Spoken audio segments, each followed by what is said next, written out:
Good morning. This is John Gover from T.R.U, Treasure Recovery Unit.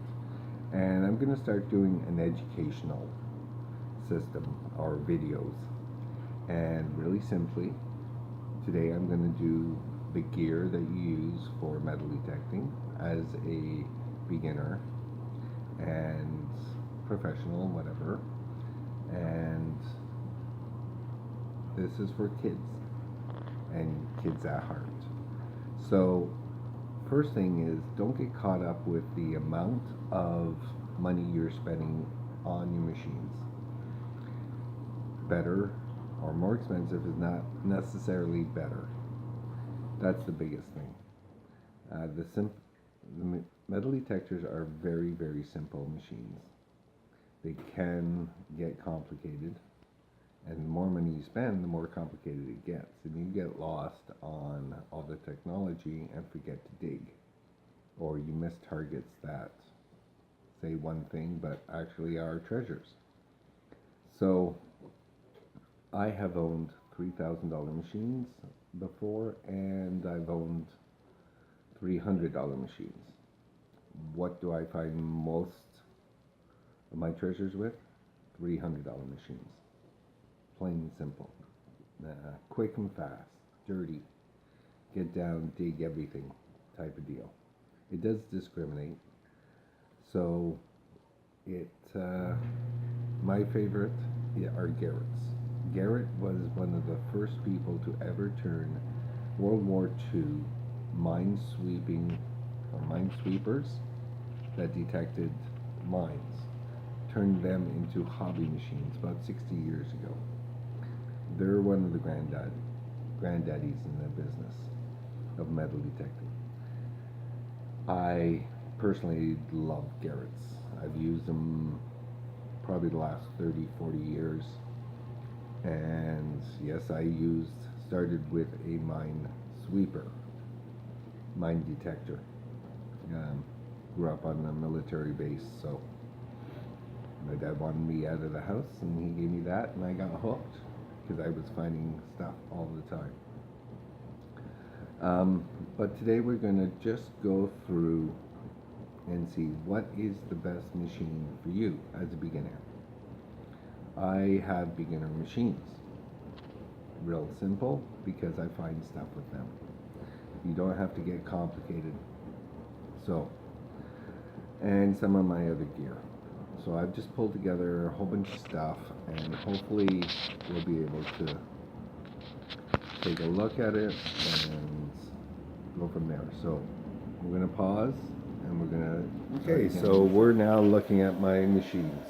Like I said, I have bottom end ones. This is my pride and joy. This is my Garrett Ace 150. So very bottom of the Garrett line. I have a large coil on it right now, so it's pretty good depth, about 6 inches or more. This is my Ace 250, and it has a small coil, so when I'm out in the woods I use that one.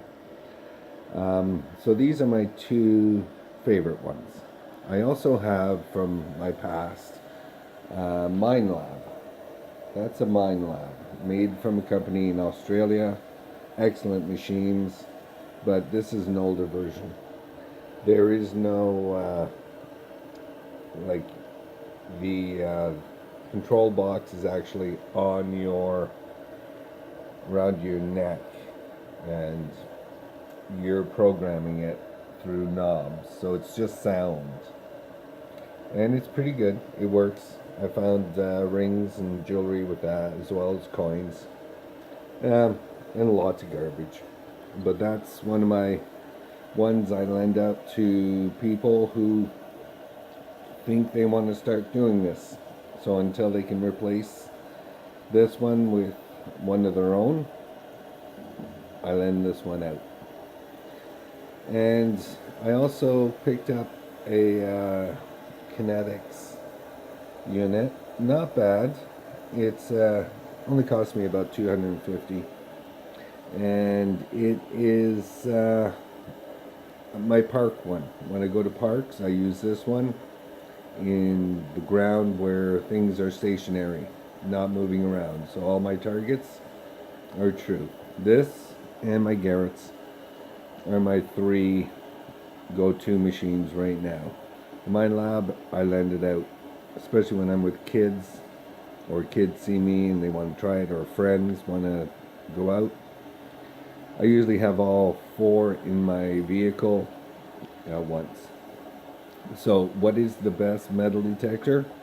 Like I said before, I've owned $3,000 machines, Garrett's, and I found that my $3,000 machine was not finding as much, or maybe it was just me.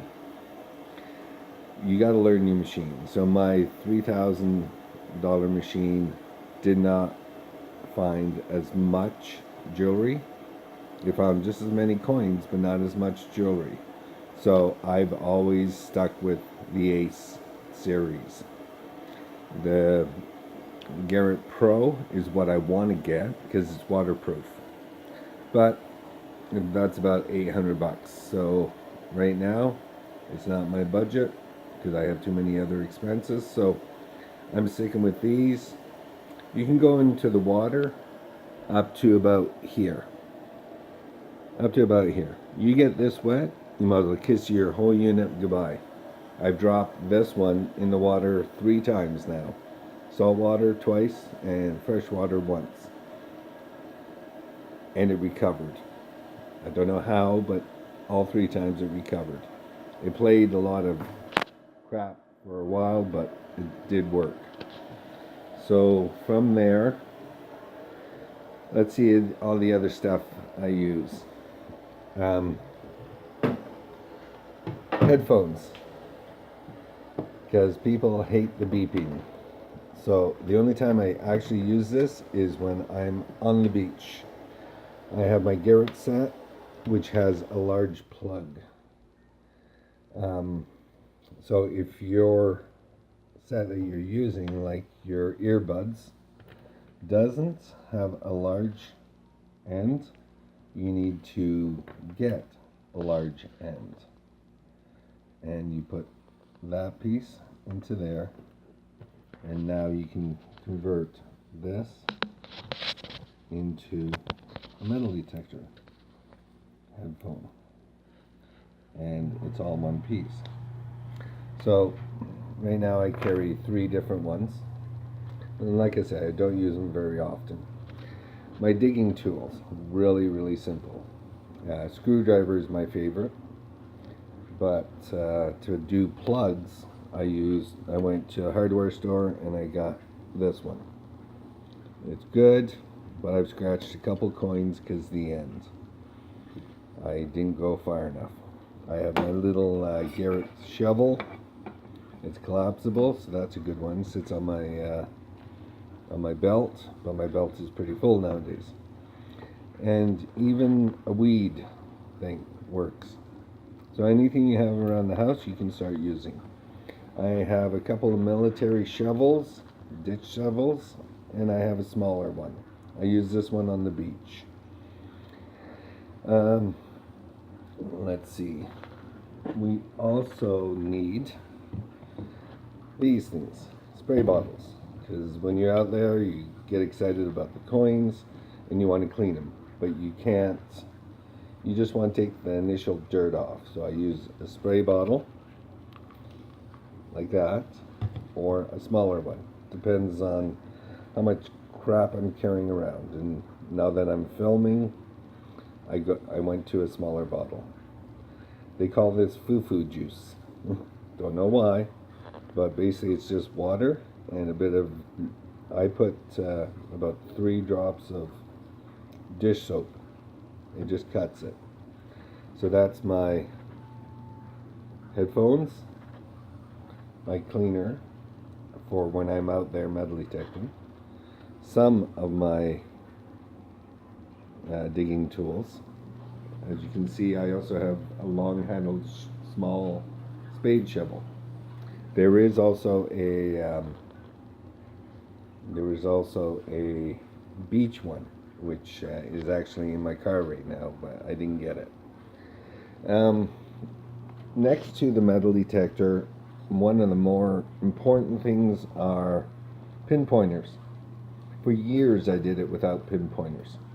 So I would do it with my metal detector, and then I would search the area and do handfuls of dirt. And if it, not wearing a ring, of course, and if it, I'd sweep underneath the coil, and if it went ding, beep, then it was in my hand. But that took so much time. This is so much simpler. This is a really, really cheap one I got off the internet. Not impressed, but it works. You gotta more or less be right on top of it. But it does cut your time in half. This, I thought, was a Garrett, but it's not. It's a GP pointer. My Garrett, I actually dropped in the ocean and was... My Garrett pinpointer, I dropped in the ocean and I could not retrieve it. So it's in the bottom of the ocean somewhere. And this is very important, a lanyard. I clip it to my belt and it clips to the edge there. See right there? It clips together. This was a much cheaper version, but it does work. It's not great, but it works. And that's all I care about, is that it works. And as you can see, I was out yesterday, so I've still got dirt on it. Some of the other stuff I use is a diamonds tester for my rings. My loops to see the dates, because I'm going blind. My garbage bag from Garrett. My camera, which isn't, I still have to figure it out. Gloves, I go through about a pair of gloves a month. See, all holy, all at the ends. In my Garrett bag.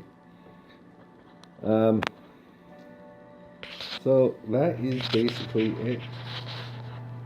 So I hope you enjoyed that.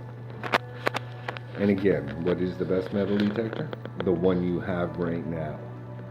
You can dream and work on getting a better one, but for now, use the one you have, learn it, dig up everything that you think might be something of treasure. So there you have it.